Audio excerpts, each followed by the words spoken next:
March 17th, 1943. 600 FT beneath the frigid waters of the North Atlantic. Kapitän-Leutnant Werner Henke pressed his face against the cold steel of U-515's pressure hull, listening to the rhythmic pinging of Allied sonar sweeping across his submarine like the fingers of death searching in the darkness. The hydrophone operator's whispered report confirmed what every man aboard already knew. They're directly above us, Herr Kalén. Multiple destroyers. They know exactly where we are. Henke, one of Germany's most successful U-boat commanders with 25 Allied ships to his credit, had survived dozens of depth charge attacks during his 2 years of combat operations. He understood the mathematics of underwater warfare, the geometry of sound, the physics of pressure waves, the tactical dance between hunter and hunted.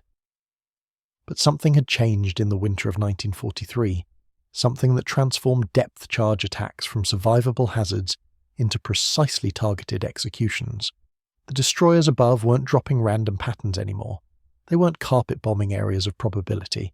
They were placing charges with surgical precision, bracketing U-515 in a closing pattern that suggested the hunters could see through 600 FT of ocean as clearly as if the water were glass. What Henke couldn't know, what German naval intelligence wouldn't fully understand until it was far too late, was that the Americans had revolutionized anti-submarine warfare through a combination of technological breakthroughs and industrial capacity that made evasion nearly impossible. The Allies weren't guessing anymore. They were hunting with scientific precision backed by weapons that could crush a submarine's hull like an empty beer can. This is the story of how American technology turned the hunter into the hunted, how German submariners who had terrorized Allied shipping discovered that the ocean offered no sanctuary, and how depth charges evolved from area weapons into precision instruments of destruction that could find a submarine's exact location and obliterate it with mathematical certainty. The transformation began with a technology that German engineers had dismissed as impossible. High-frequency direction finding, known to Allied operators as Huff-Duff, could pinpoint a transmitting U-boat's location within seconds of a radio transmission. Every time a U-boat commander reported a convoy sighting to headquarters, every time he requested instructions, every time he acknowledged orders, powerful receivers aboard Allied ships and coastal stations triangulated his position with accuracy measured in nautical miles, rather than the hundreds of miles of uncertainty that had previously existed. Korvettenkapitän Peter Kremer, commanding U-333, discovered this reality on February 4, 1943, while stalking convoy on Wondrous 66. After transmitting a contact report that lasted less than 30 seconds, he was shocked to see destroyers changing course directly toward his position within 5 minutes, his war. Diary entry captured the new reality. They came straight for us. No search pattern, no uncertainty, as if they had read the coordinates from my signal. We crash-dived immediately, but they were overhead in minutes. How do they know? But Huff-Duff was only the beginning. The real revolution came from a British invention that Americans perfected and mass-produced with their characteristic industrial excess. Centimetric radar operating at 10 centimeters wavelength could detect a submarine's conning tower at ranges exceeding 5 miles even in complete darkness or heavy weather. The German Metox radar detector, which had given U-boat crews warning of approaching aircraft, was useless against the new frequency. U-boats running on the surface to recharge batteries, previously safe under cover of night, suddenly found themselves illuminated on radar screens like beacons. Aircraft could home directly to their position, forcing emergency crash dives that prevented battery charging and left submarines with insufficient power for extended submerged operations. Oberleutnant zur See, Herbert Werner, watch officer aboard U-230, experienced the terror of this invisible detection during a night surface run on March 12, 1943. The sky was black, visibility less than 100 mi in heavy rain. Perfect conditions for surface running, or so we thought. Suddenly the lookout screamed aircraft. Impossible. No one could see us in this weather, but there it was, a Liberator diving straight for us out of the darkness, depth charges already falling. We crash-dived with seconds to spare. The charges exploded as we passed 50 mi, close enough to shatter light bulbs and knock men off their feet. That's when we understood. They can see in the dark now. The ocean is no longer our refuge. The American Mark 24 mine, called Fido by its operators, represented another technological leap that German submariners encountered with fatal surprise. This acoustic homing torpedo, dropped by aircraft, would circle until it detected propeller noise, then follow that sound signature to its source with relentless determination. U-boats attempting to escape attacking aircraft by diving suddenly found themselves pursued by weapons that tracked them underwater, homing on the very propeller noise that propelled them. Captain-Leutnant Klaus Hartmann, commanding U-441, became one of the first victims on May 18, 1943. His boat was attacked by a British Sunderland flying boat that dropped what appeared to be a standard depth charge pattern. The explosion seemed distant, allowing Hartmann to believe he'd escaped. Then, 4 minutes later, a massive detonation directly beneath the control room shattered the pressure hull. The acoustic torpedo had circled, found U-441's propeller signature, and delivered a killing blow with its 92 lb explosive warhead. Only 3 survivors from a crew of 48 were pulled from the wreckage. German naval intelligence, analysing survivor reports, initially refused to believe Allied aircraft carried homing torpedoes. The technology seemed too advanced. But as more U-boats reported explosions that followed them through evasive manoeuvres, the horrifying truth became unavoidable. The Allies had weaponized sound itself, turning a submarine's own propellers into homing beacons for destruction. But it was the evolution of depth-charge tactics and weapons that completed the transformation from survivable attacks to underwater massacres. American destroyer crews, trained to scientific precision in anti-submarine warfare, no longer dropped depth charges in hopeful patterns. They had developed hunter-killer tactics that combined multiple sensors, coordinated attacks, and new weapons into a system that gave submarines almost no chance of escape. The standard American depth charge, the Mark IX, contained 200 lb of TNT in a cylindrical steel case. Set to detonate at specific depths via hydrostatic fuses, these weapons created pressure waves that could crush submarine hulls at distances exceeding 50 ft. But the real breakthrough came in delivery systems and tactics that ensured those charges detonated in precisely the right place. The Mark X Hedgehog, a British invention that Americans produced by the thousands, revolutionized forward-throwing attacks. This system fired 24 projectiles in an elliptical pattern, 250 yards ahead of the attacking ship. Unlike depth charges that detonated at preset depths regardless of target location, Hedgehog projectiles only exploded on contact. This meant that any explosion confirmed a direct hit on the submarine. The psychological effect on U-boat crews was devastating. Lieutenant Commander Donald McIntyre, commanding the destroyer escort group that sank U-186 using Hedgehog on May 12, 1943, described the weapon's effectiveness. "We gained sonar contact at 800 yards and closed at 15 knots.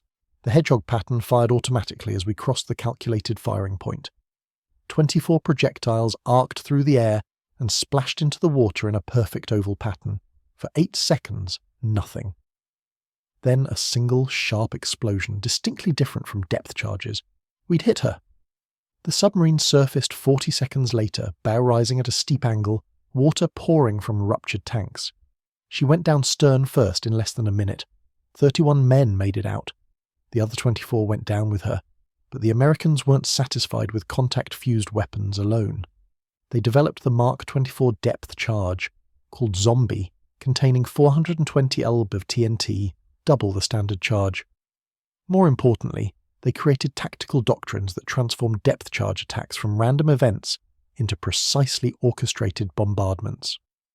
The creeping attack tactic, perfected by American destroyer escorts in early 1943, exemplified this scientific approach to submarine killing. One ship would maintain steady sonar contact on the submerged U-boat, tracking its every movement. A second ship, guided by radio directions from the tracking vessel, would approach slowly and quietly, minimizing its sound signature to avoid alerting the submarine. At the precise moment calculated to put the attacking ship directly over the target, depth charges would be launched in carefully spaced patterns designed to create an inescapable zone of destruction. Fregattenkapitän Reinhard Hardigan, who survived such an attack while commanding U-123 on May 20, 1943, described the experience in his war diary. "They played with us like cats with a mouse. We could hear one destroyer pinging constantly, tracking our every turn. We tried everything: emergency deep, silent running, course changes. Nothing shook them. Then we heard different propeller sounds, slower, more deliberate, getting louder. Suddenly the world exploded, charges detonating in a precise pattern: fore, aft, port, starboard. The boat was picked up and shaken like a toy. Cork insulation rained from the overhead. Deck plates buckled. Men screamed as equipment tore loose. A seam opened in the pressure hull, a thin stream of water under enormous pressure that cut like a knife. We surfaced to surrender. The alternative was drowning in our steel coffin. The American sound stack technology gave destroyer crews another advantage that made evasion nearly impossible. This device, mounted on the hull, received sonar returns and automatically calculated the target submarine's course, speed, and depth. Operators could track underwater targets with accuracy that would have seemed impossible just 2 years earlier. German submarines relying on traditional evasion tactics found that course changes, speed variations, and depth adjustments were all detected and tracked in real time. Lieutenant Peter Dönitz, son of Grand Admiral Karl Dönitz and commander of U-954, experienced this tracking precision on March 19, 1943. His after-action report, filed shortly before his death in a subsequent attack, revealed German frustration. "We executed every evasion technique in the manual. Full ahead, full stop, 90-degree turns, depth changes from 80 to 200 mem. Nothing worked. The destroyer above us matched every move. Their depth charges followed us through 3 separate evasion sequences, each pattern closer than the last. It's as if they can see us through the water. The crew's morale is shattered. They believe the ocean is no longer opaque to Allied sensors. Perhaps they're right." The Americans had also perfected the mathematics of depth charge patterns. The standard diamond pattern placed charges to create overlapping pressure waves that eliminated safe zones. A properly executed diamond attack used 8 charges set to detonate at different depths, creating a 3-dimensional cage of pressure waves. Submarines caught in these patterns faced destructive forces from multiple directions simultaneously. The physics of underwater explosions made depth charges devastatingly effective, even without direct contact. When a charge detonated underwater, it created a gas bubble that expanded, violently generating a shock wave travelling at 5,000 ft per second. This primary shock wave, while brief, carried enough energy to buckle hull plates and shatter welds. Behind the primary wave came a series of oscillating bubble pulses as the gas sphere expanded and contracted, each pulse generating additional pressure waves that hammered the submarine's structure. Kapitänleutnant Horst von Schroeter, chief engineer of U-1667, survived a depth charge attack that he analysed in technical detail for German naval intelligence. A near miss, estimated at 30-metre distance, created effects we could measure. The pressure hull deflected inward by 8 centimetres at the point closest to the explosion. Rivets sheared throughout the forward compartment. The main ballast tank ruptured. Battery cells cracked, releasing chlorine gas. All this from a charge that didn't physically contact the boat. A direct hit would have crushed us like an eggshell. The accumulated stress from repeated depth charge attacks created another problem that German engineers struggled to address. Each near miss weakened the pressure hull structure. Microscopic cracks formed in welds. Rivets loosened. Frame members bent slightly out of true. A submarine that survived one attack was weakened for subsequent encounters. U-boats returning from patrol often required extensive repairs to restore hull integrity, removing them from service for weeks or months. The Americans understood this attrition warfare perfectly. Even unsuccessful attacks that forced a U-boat to dive deep, expend battery power, and absorb pressure waves contributed to eventual destruction. Every depth charge, whether it sank the target or not, degraded German submarine effectiveness. The industrial capacity behind American anti-submarine warfare defied German comprehension. The United States produced depth charges at rates that made unlimited attacks possible. The Mark IX depth charge, while technologically simple, required precise machining of the hydrostatic fuse mechanism and careful loading of TNT. American factories produced these weapons at rates exceeding 100,000 units monthly by mid-1943. Destroyer escorts, produced through prefabrication techniques at shipyards across America, emerged at rates of 30 vessels per month during peak production. Each escort carried between 100 and 200 depth charges, plus hedgehog systems with reload capability. The mathematics were brutal. A single convoy might have 6 destroyer escorts as protection. If a U-boat was detected, those escorts could collectively drop over 1,000 depth charges in sustained attacks lasting hours.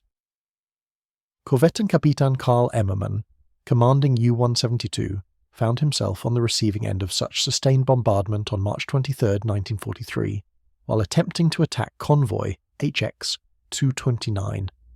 His war diary entry, written hours after escaping, captured the overwhelming nature of American firepower. They hunted us for 14 hours. Continuous depth charge attacks, hundreds of explosions, patterns so dense the ocean seemed to boil.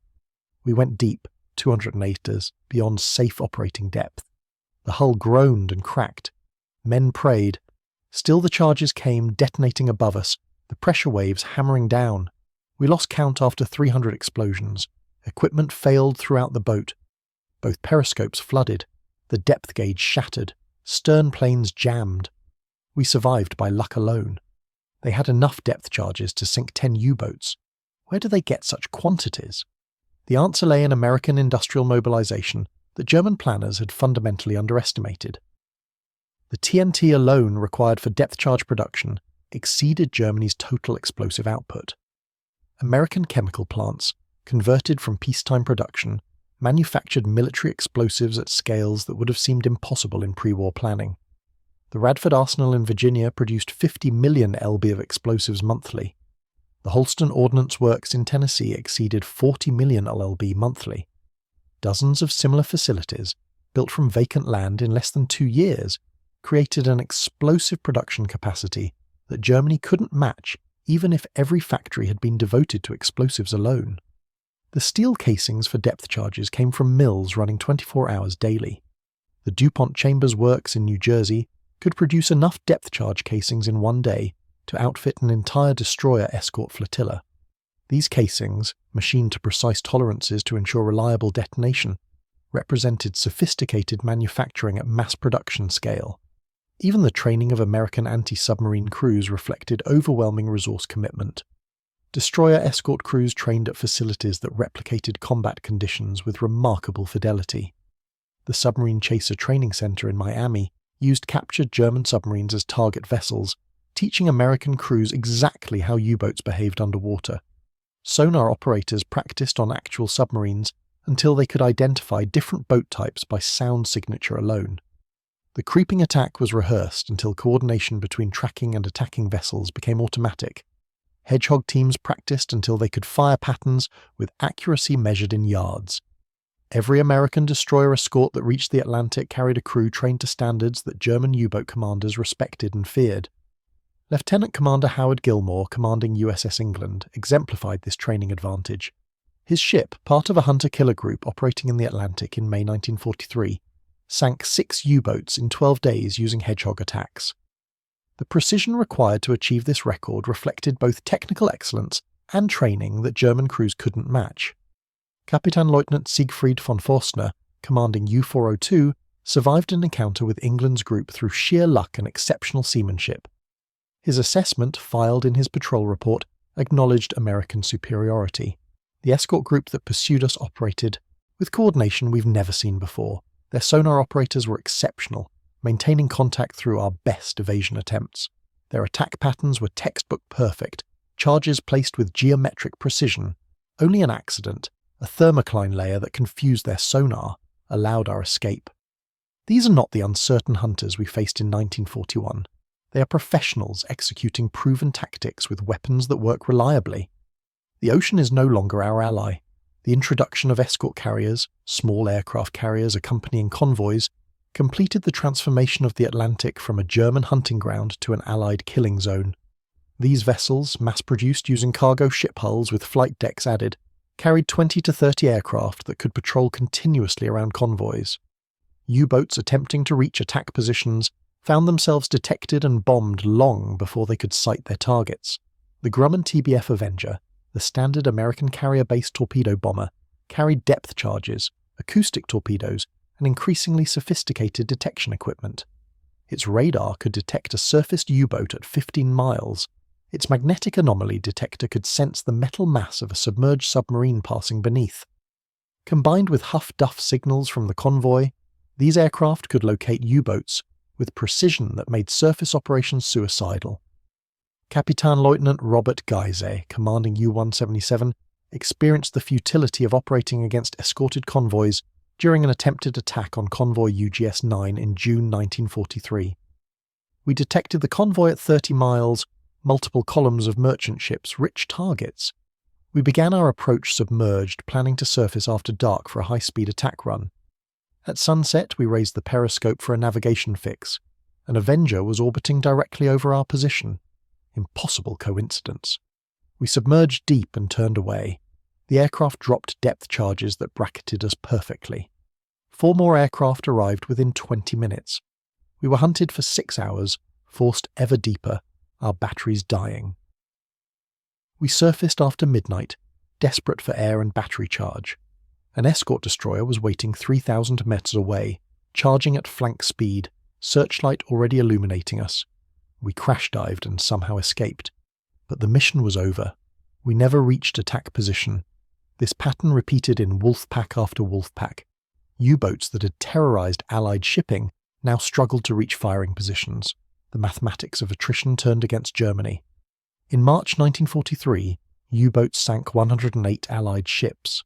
In May 1943, after the new American technologies and tactics reached full deployment, U-boats sank 50 ships, while losing 43 submarines. The exchange ratio had become unsustainable. Admiral Karl Dönitz, commanding the U-boat arm, faced a brutal equation. Germany was losing submarines faster than they could be built, while Allied shipbuilding produced replacements at rates that exceeded losses. On May 24, 1943, Dönitz made the agonizing decision to withdraw U-boats from the North Atlantic convoy routes. His order to all commanders acknowledged the transformed battlefield. The enemy has achieved temporary superiority in anti-submarine warfare through new location devices. Until we develop effective countermeasures, losses cannot be sustained. All boats will withdraw from the North Atlantic and operate in less defended areas. But there were no less defended areas. American hunter-killer groups freed from convoy escort duty roamed the Atlantic searching for U-boats. These groups, centered on escort carriers with destroyer escort screens, used aircraft and ships in coordinated hunts that gave submarines no sanctuary. The hunter-killer group built around USS Bogue, commanded by Captain Giles Short, exemplified this new form of warfare. Operating independently of convoys, Bogue's aircraft and escorts hunted U-boats throughout their operating areas. The group's score was devastating. In June 1943 alone, Bogue's group sank 4 U-boats and seriously damaged 3 others. Each hunt followed a pattern refined through practice and analysis. Aircraft would locate a U-boat, either visually or by radar. The submarine would crash dive before the aircraft could attack. The escort destroyers, guided by the aircraft's position reports, would arrive at the dive location within 30 minutes. Sonar would acquire the submerged U-boat. The depth charge attack would begin. Hours later, debris and bodies would surface, or the submarine would emerge to surrender, crew abandoning a boat too damaged to continue. Korvette Kapitan Werner Henke, whose U-515 had survived the March encounter that opened this story, finally met his fate at the hands of a hunter-killer group on April 9, 1944. The group built around USS Guadalcanal detected U-515 in the mid-Atlantic through Huff Duff intercepts. Aircraft located the submarine running on the surface. Henke crash-dived, beginning an evasion that lasted 8 hours. The destroyer escorts dropped over 250 depth charges in coordinated patterns that systematically reduced U-515's maneuvering options. Henke went deep, exceeding safe operating depth, trying to hide beneath thermal layers. The escorts followed, their sound stacks tracking through every evasion attempt. Finally, with batteries exhausted, the pressure hull leaking from dozens of seams stressed beyond tolerance, chlorine gas from cracked battery cells filling the boat, Henke had no choice. He surfaced to surrender. U-515 emerged stern first, her crew pouring out of hatches, many wounded, all terrorized by the sustained bombardment. Henke was pulled aboard USS Pillsbury, transferred to prisoner of war facilities, and later killed attempting escape. His boat, one of the most successful U-boats of the war with 53 Allied ships sunk, was scuttled by American demolition teams. The interrogation of U-515's crew revealed the psychological toll of the new American tactics. Chief Engineer Carl Pfaff, who had served on U-boats since 1939, described the March attack that U-515 survived. The early attacks were different. Depth charges fell in patterns, yes, but there were gaps, safe zones. You could evade by going deep, changing course, using water layers to confuse their sonar. We felt we had a chance, but this new type of attack, they know exactly where you are. Every turn, every depth change, they follow. The charges bracket you from all sides. The pressure waves come from multiple directions. There's nowhere to hide. You just wait for the hit that will crush the hull. Men break under this. Veterans of 10 patrols become useless, curled in corners, crying. The psychological breakdown of U-boat crews became a significant problem for German submarine operations by late 1943. Medical officers reported increasing cases of acute anxiety, what later generations would recognize as combat stress reaction, or PTSD. The claustrophobia of submarine service, combined with the terrifying helplessness of depth charge attacks that could last hours, created mental trauma that ended combat effectiveness. Kapitän-Leutnant Wolfgang Luth, one of Germany's most successful U-boat commanders with over 200,000 tons of Allied shipping sunk, acknowledged the psychological dimension in a 1944 speech to U-boat trainees. The ocean has become our enemy rather than our ally. When we're submerged, we're blind, deaf, helpless. They can see us with their radar. They can hear us with their sonar. They track us through the water like they're watching from above. The depth charges come with such precision that survival feels like chance rather than skill. You cannot train men to endure this. Either they break or they don't. Most break. The Americans developed specialized depth charge variants for different tactical situations, each optimized for specific scenarios. The Mark 6 light depth charge, containing only 135 lb of TNT, could be dropped from aircraft flying at low altitudes without risking damage to the attacking plane. The Mark 9, the standard destroyer depth charge, provided the best balance of explosive power and throwing distance. The Mark 14, called the heavy depth charge, contained 600 lb of TNT and was designed to crack pressure hulls at depths exceeding 400 ft where U-boats fled to escape standard charges. Oberleutnant zur See Heinz Franke, engineering officer aboard U-262, experienced a Mark 14 attack on July 15, 1943, while attempting to evade destroyers south of Iceland. We'd gone deep 350 meters, well beyond the 250-meter maximum operating depth. The pressure hull groaned continuously. Every man could hear the steel protesting. We thought we were safe. Standard depth charges couldn't reach us, or so we believed. Then the explosions began, different from normal attacks. Fewer charges, but each one a hammer blow that shook the boat violently. They'd set their charges to extreme depth, targeting us in our refuge. The control room depth gauge shattered. A seam opened in the pressure hull near frame 32. Water entered at pressure that turned it into a cutting tool. We had to surface. The alternative was imploding at depth. The variety of American depth charge weapons reflected their industrial approach to warfare.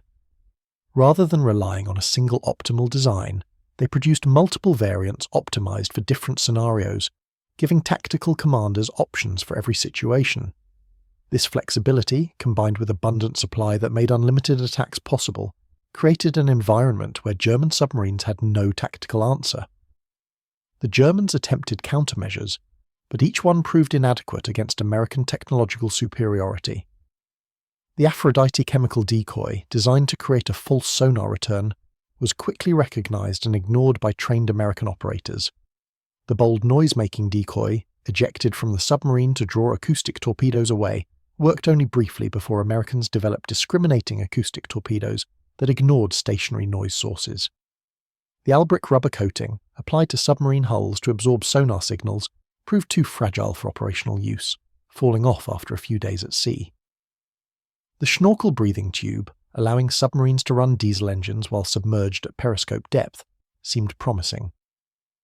But American radar could detect even the small head valve protruding above water, making schnorkel operations nearly as dangerous as surface running.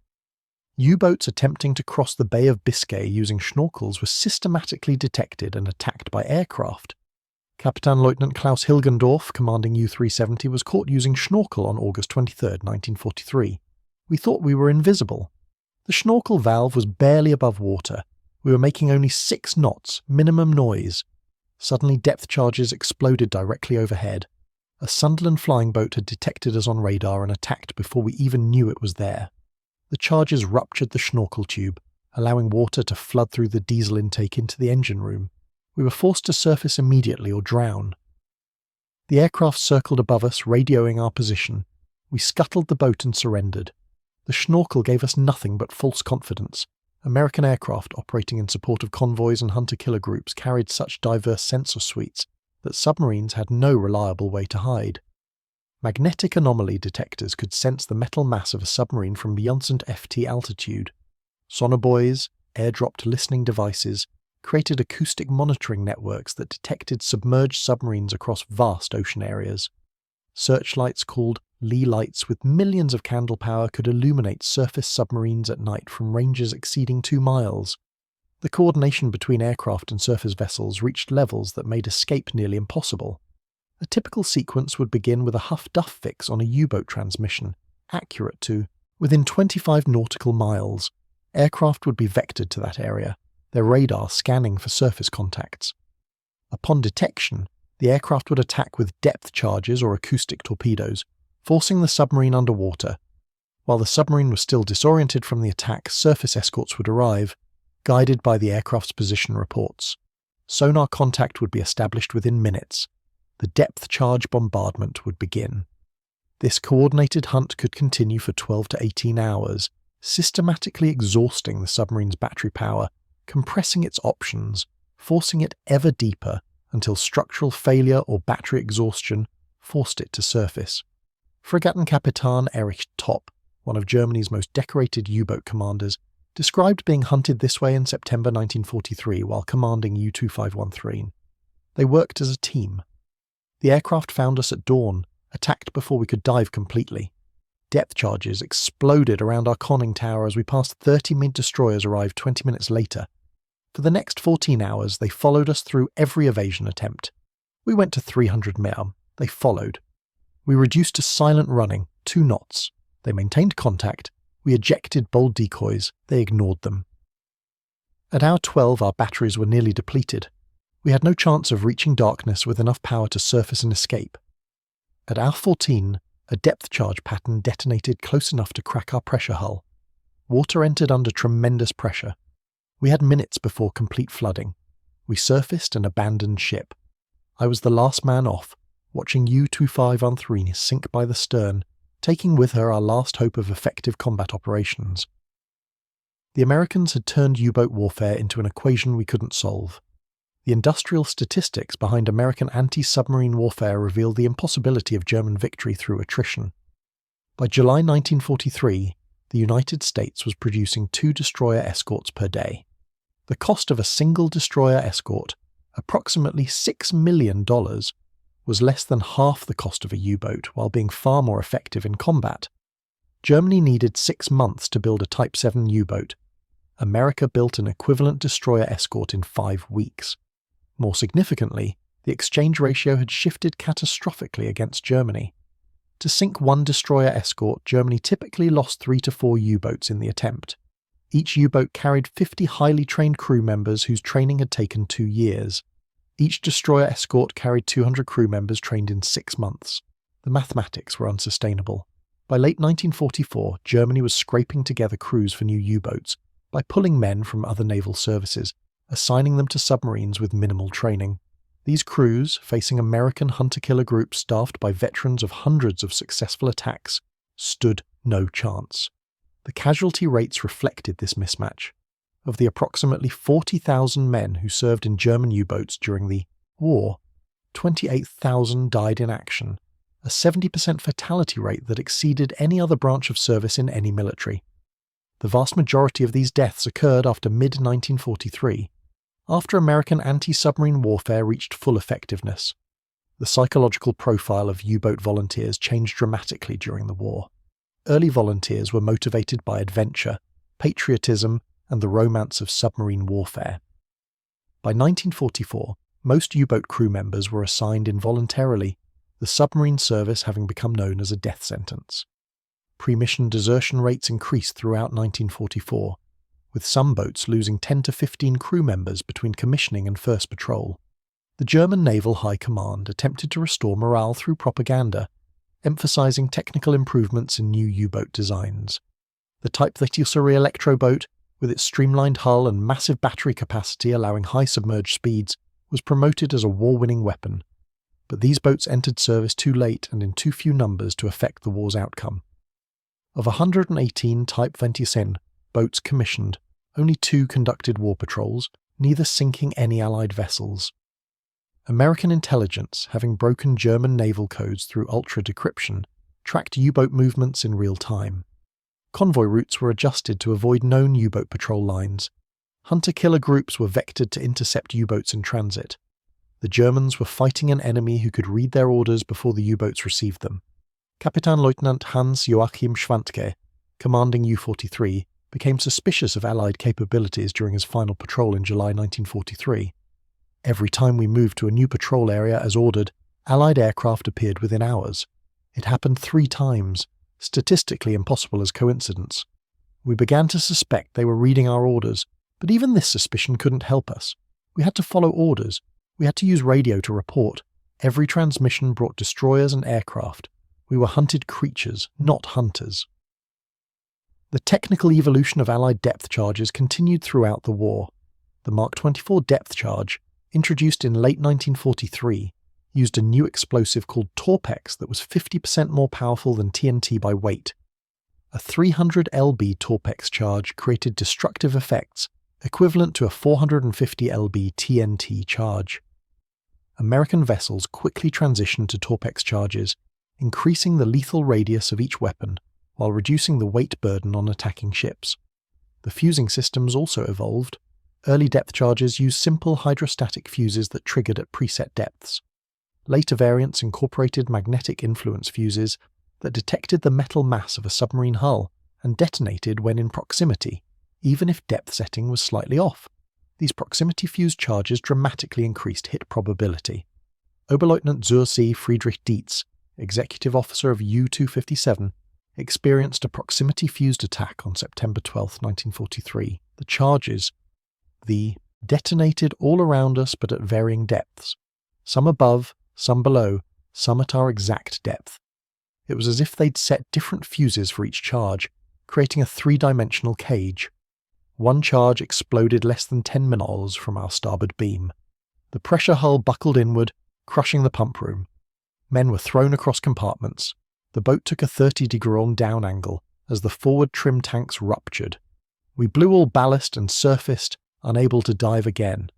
Destroyers captured us within the hour. The crew chief engineer later told me the hull deflection at the explosion point was nearly a metre. Another metre closer, and we'd have imploded instantly. The Americans also developed the mousetrap, a simplified hedgehog system that could be installed on smaller vessels. This launcher fired 8 projectiles in a pattern similar to Hedgehog but at shorter range, allowing even small submarine chasers to conduct forward-throwing attacks. The proliferation of these weapons meant that submarines faced capable anti-submarine platforms across all vessel classes. Even small patrol craft carried enough weaponry to threaten U-boats. The acoustic torpedo technology evolved rapidly. The Mark 24 Fido was followed by improved variants with better discriminating capabilities and extended run times. The Mark 27 acoustic torpedo, entering service in late 1944, could hunt for 15 minutes before fuel exhaustion, compared to Fido's 10-minute runtime. Against submarines attempting to evade, these extended runtimes made escape nearly impossible. Kapitänleutnant Otto von Bülow, commanding U-404, survived an acoustic torpedo attack on February 16, 1944, through exceptional luck and a malfunction in the torpedo's guidance system. The aircraft dropped what we assumed was a standard depth charge. It exploded far astern, no danger. We continued our evasion, turning to evade the aircraft's second pass. Then we heard it through the hull, a high-pitched whine growing louder. The engineer recognized it immediately, propeller noise from a torpedo, but how? We'd seen it drop from the aircraft minutes earlier, far behind us. The torpedo circled us twice while we executed emergency evasion. Full ahead, hard to starboard, then full stop. The torpedo circled a third time, its pitch changing as it adjusted course.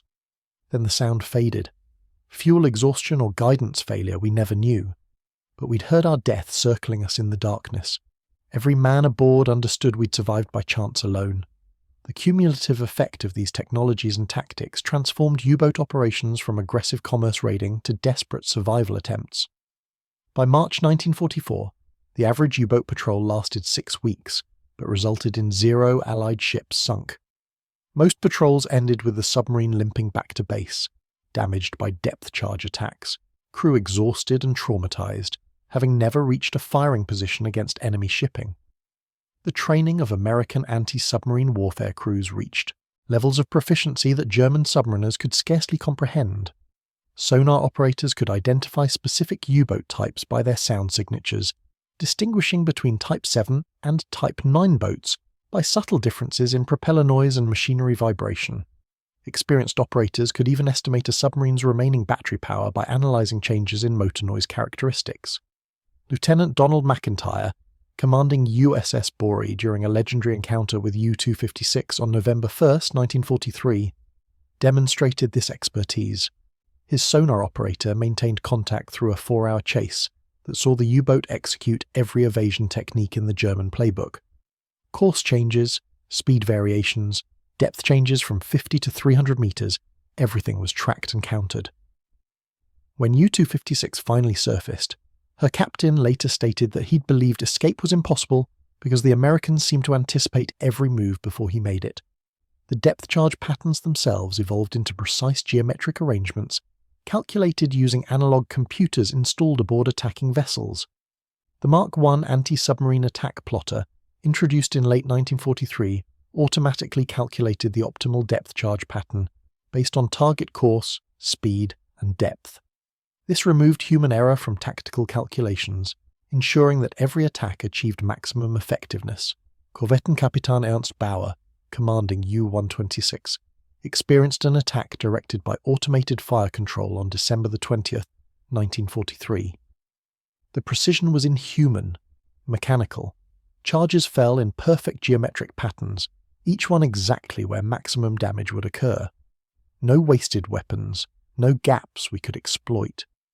The intervals between explosions were precise, calculated. We understood then that we weren't fighting human opponents anymore. We were fighting machines executing mathematical solutions to the problem of killing submarines. The American industrial base supported anti-submarine operations with logistics that defied German understanding. Depth charges were available in such quantities that destroyer escorts routinely expended their entire load of 200 charges in a single extended attack, then returned to base for immediate reload. Bases scattered across the Atlantic, from Iceland to the Azores to West Africa, ensured that escorts could rearm and refuel without returning to the United States. The forward bases themselves represented American industrial capacity.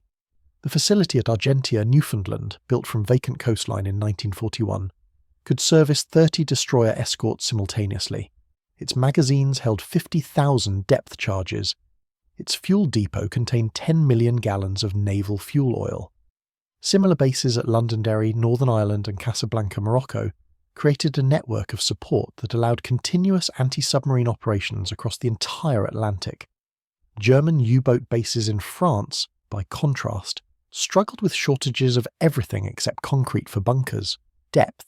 Charge damage accumulated over multiple patrols often couldn't be fully repaired due to lack of replacement parts. Pressure hulls weakened by repeated attacks went back to sea because the boat was needed, not because it was safe. Captain Lieutenant Reinhard Sören, commanding U-564, departed on his final patrol in March 1944, knowing his boat's pressure hull was compromised. We'd taken heavy depth charge damage on the previous patrol. The hull showed visible deflection at frame 28. The chief engineer recommended the boat be withdrawn from service for complete hull replacement. Instead, we received patch repairs and orders to sail within 2 weeks. Every man aboard knew we were sailing a coffin. We could dive to only 150 meters before the hull groaned in warning. Against the new Allied hunter-killer tactics, 150 meters was suicide depth. We were sunk on the 6th day of patrol by a hedgehog attack that opened the weakened hull section like it was made of tin.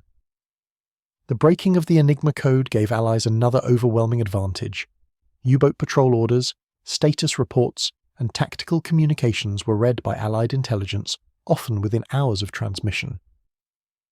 The intelligence centre at Bletchley Park in England processed thousands of decrypted German naval messages monthly. creating a real-time picture of U-boat dispositions that allowed convoys to be routed around patrol lines and hunter-killer groups to be positioned for maximum effect. On several documented occasions, Allied forces were reading German orders before the intended U-boat recipients decoded them. This created situations where destroyer escorts were waiting at designated patrol coordinates when U-boats arrived, having positioned themselves based on orders the U-boat commanders hadn't yet acted upon. Fregattenkapitän Wolfgang Luth, returning from his 9th patrol in August 1943, reported to Admiral Dönitz that operational security had been completely compromised. I cannot explain by coincidence the repeated appearance of Allied forces at locations and times that match our orders exactly. 3 times during this patrol we moved to new coordinates as directed, and within 6 hours aircraft appeared conducting intensive search patterns. Either they have broken our codes, or they have developed detection capabilities we cannot comprehend. Either way, the result is the same. We cannot operate effectively. Dönitz, refusing to believe Enigma was compromised, attributed Allied successes to improved radar and direction finding. This miscalculation cost German submariners thousands of lives.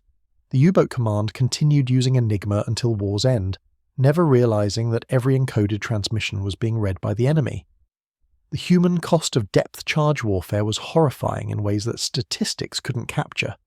A submarine crushed at depth killed its crew instantly through catastrophic pressure hull failure, or left them to drown slowly in flooded compartments. Men trapped in aft. Sections of U-boats that had been depth-charged into sinking sometimes survived for hours, hearing rescue vessels above them but unable to signal their location or escape. The psychological terror of depth-charge attacks came from the absolute helplessness of the experience. Submariners could take no offensive action while under attack. They could only endure, hoping their boat structure would hold, hoping the next explosion wouldn't be the one that crushed them. The waiting between explosions was often worse than the attacks themselves, as men listened to the approaching propeller noises that meant more depth charges were coming. Oberleutnant zur See Hans Goebeler, who survived the sinking of U-5 offensive by American forces on June 4, 1944, described the final moments before his boat was captured. The depth charge attack had lasted 3 hours, over 200 explosions, each one shaking the boat violently. Men were crying, praying, some catatonic with fear. The air was thick with chlorine gas from cracked batteries. We were at 250 meters, beyond safe depth, and the hull was making sounds no submarine should make. Creaking, groaning, small pops as rivets sheared. Then a massive explosion closer than any before lifted the entire boat and slammed it down. The lights went out. Emergency lighting showed water spraying from multiple hull penetrations. The captain ordered us to surface. We knew it meant capture or death, but staying submerged meant certain death. We chose capture. The capture of U-505 gave Americans access to intact Enigma machines and codebooks, though by this point ultra-decryption was so well established that the captured materials provided more confirmation than revelation. The psychological impact on the crew, however, revealed the mental state of German submariners by mid-1944. Interrogation reports noted that most crew members expressed relief at being captured, viewing imprisonment as preferable to another patrol. American depth-charge tactics evolved to exploit German submariner psychology. The coordinated attack would often begin with an intense bombardment designed to terrorize the crew, followed by periods of silence that were almost as nerve-wracking. The silence meant the hunting ships were still there, listening, waiting for any sound that would reveal the submarine's new position. U-boat commanders attempting to evade during these silent periods had to maintain absolute quiet, which meant minimal battery usage and no course changes that would create noise. This forced them into predictable behavior that made the next attack phase even more effective.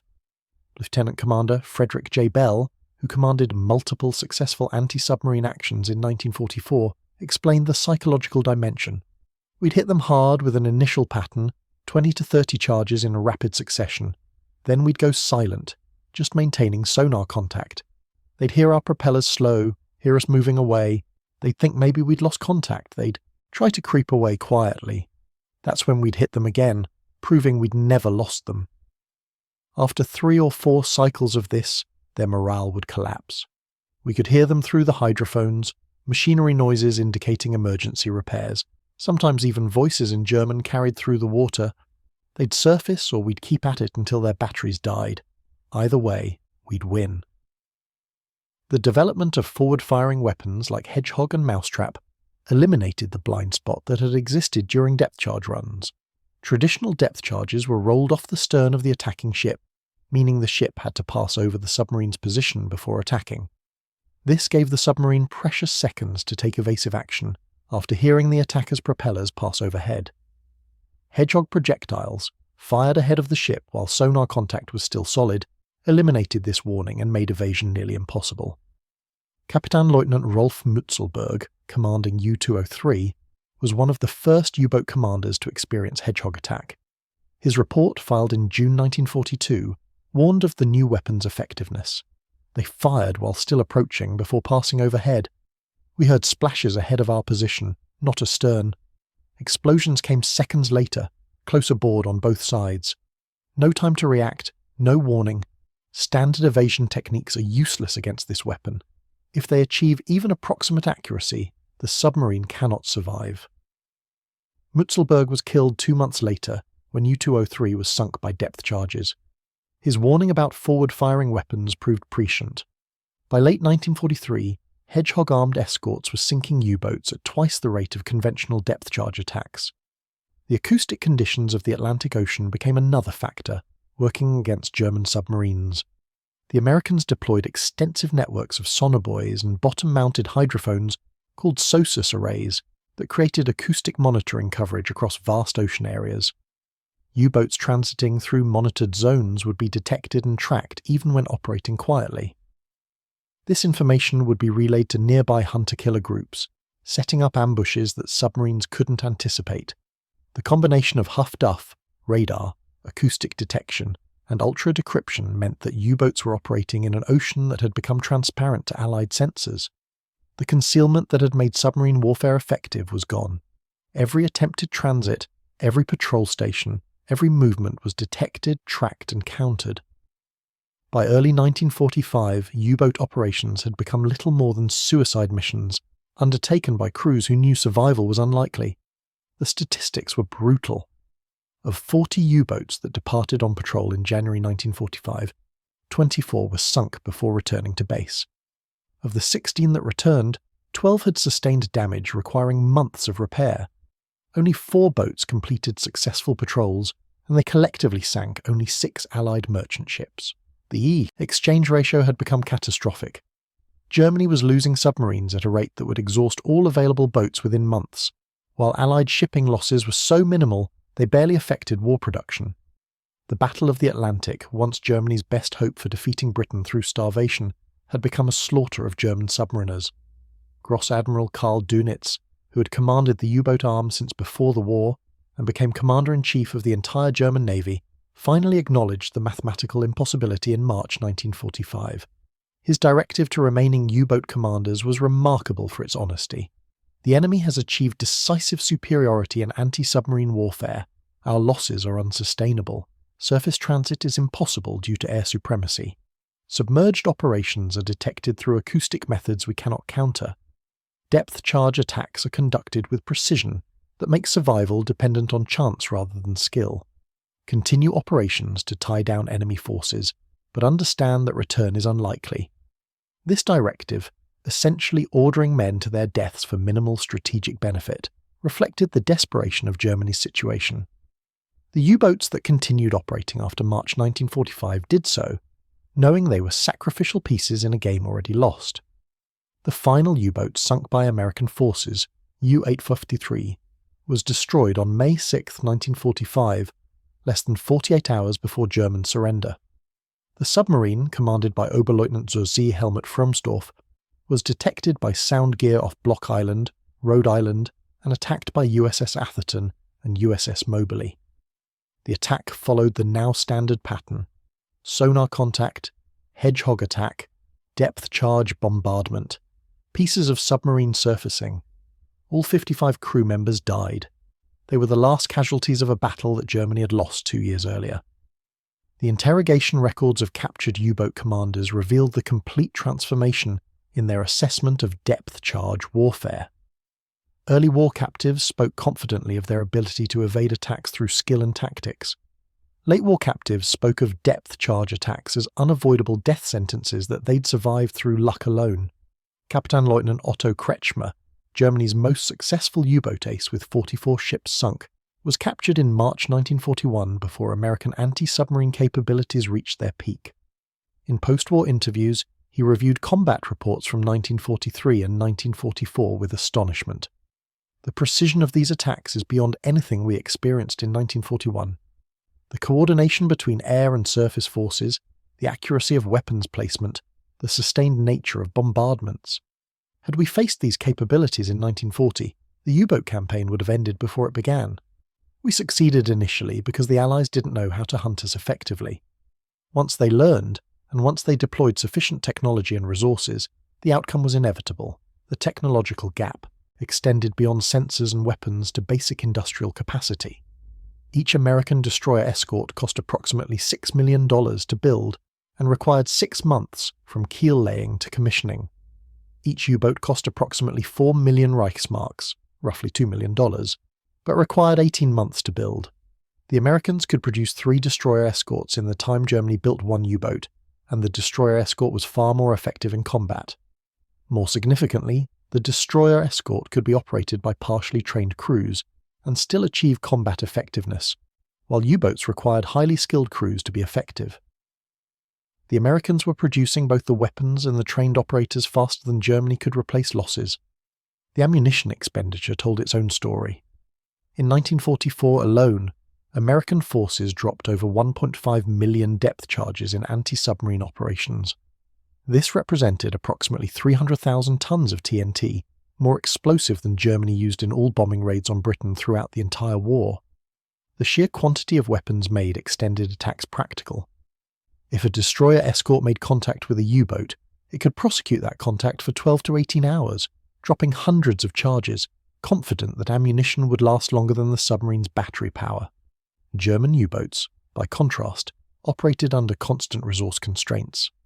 Fuel loads were calculated to allow 1 patrol with minimal reserve. Torpedo loads were limited by space constraints, typically 14 torpedoes total. Food and water had to last 8 to 10 weeks. Battery capacity limited submerged operations to 48 hours at most, before requiring surface recharge. Every constraint worked against sustained combat operations. The comparison between German submarines fleeing depth charge attacks and American escorts pursuing them illustrated the resource imbalance perfectly. The submarine, running submerged at maximum speed to escape, would exhaust its batteries in 90 minutes.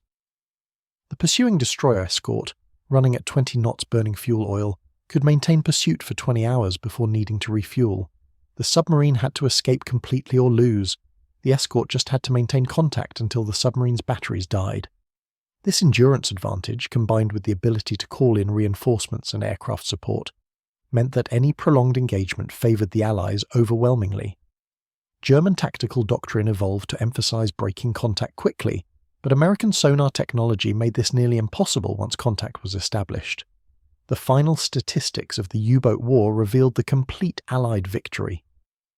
Of approximately 830 U-boats that conducted combat patrols, 754 were destroyed. Of the roughly 40,000 men who served in U-boats, 28,000 died in action, and 5,000 were captured. This 70% casualty rate exceeded any other military service in any nation during the war. Against these losses, U-boats sank approximately 3,000 Allied merchant ships and 175 Allied warships. While this represented significant tonnage, Allied shipbuilding replaced these losses many times over.